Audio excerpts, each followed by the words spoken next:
ఈ గ్రహణం విడుపు తర్వాత ఎలా అంటే ఎలాంటి నియమాలు పాటించాలి? ప్రధానంగా శుద్ధి చేసుకోవాలి.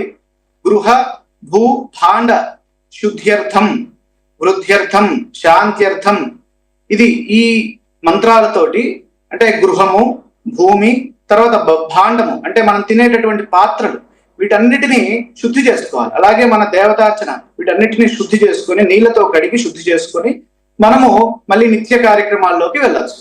ఎందుకంటే గ్రహణ ఛాయలన్నీ పడి ఉంటాయి కాబట్టి రాహువు యొక్క స్థితి అంటే జ్యోతిష్ శాస్త్రంలో రాహువుని అంత మంచి గ్రహంగా ప్రొజెక్ట్ చేయరు కాబట్టి అది విషపూరితమైనటువంటి గ్రహం కాబట్టి దాన్ని సర్పాకృతిలో మనం హిందూ దేవాలయాల్లో కూడా మనం ఆరాధన చేస్తూ ఉంటాం.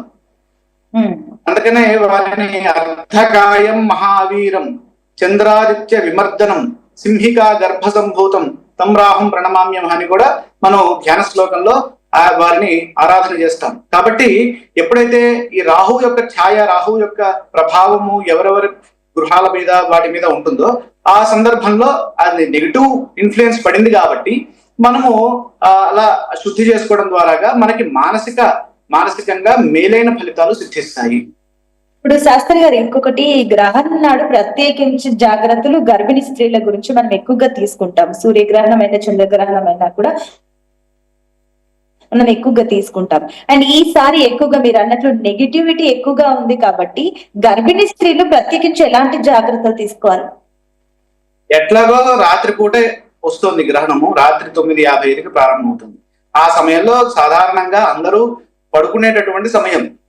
మనమేదో కల్పించుకొని మనం వెళ్ళి చూసి దాని యొక్క ప్రభావం పొందే కన్నా గర్భిణీ స్త్రీలు ప్రధానంగా వారు డాక్టర్ సలహాలు ఏమిస్తారు, సమయానికి తిని పడుకోండి, రెస్ట్ తీసుకోండి, అప్పుడు శిశువు బాగా పెరుగుతుంది అని చెప్తారు.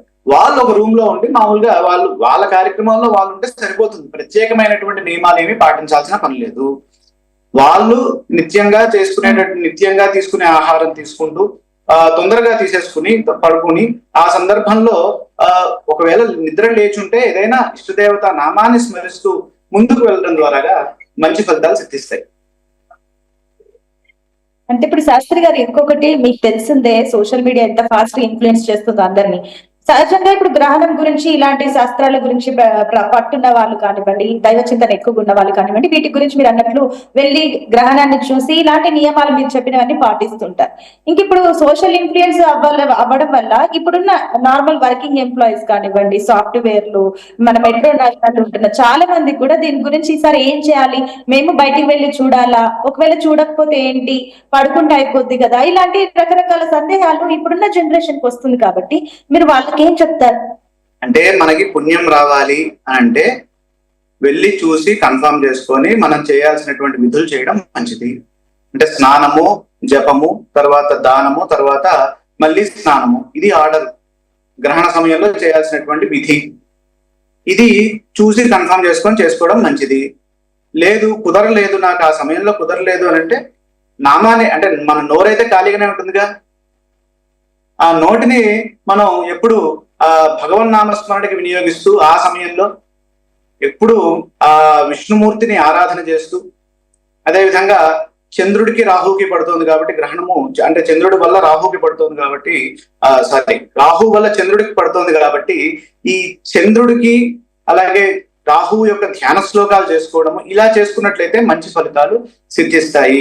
అలాగే మన చెవులైతే ఎల్లప్పుడూ అవి వర్క్ అవుతూనే ఉంటాయి, అవి ఎప్పుడు ఇన్పుట్ తీసుకుంటూనే ఉంటాయి. కాబట్టి విష్ణు సహస్రనామాన్ని ఫోన్ లో పెట్టుకోండి, ఆ సందర్భంలో అది ప్లే అవుతూ ఉంటుంది. అది ప్లే అవడం వల్ల మనకి ఆ విన్నపు ఫలితం కూడా వస్తుంది కదా. భగవన్ నామాన్ని విన్నా చదివినా విశేషమైన ఫలితాలు వస్తుంది.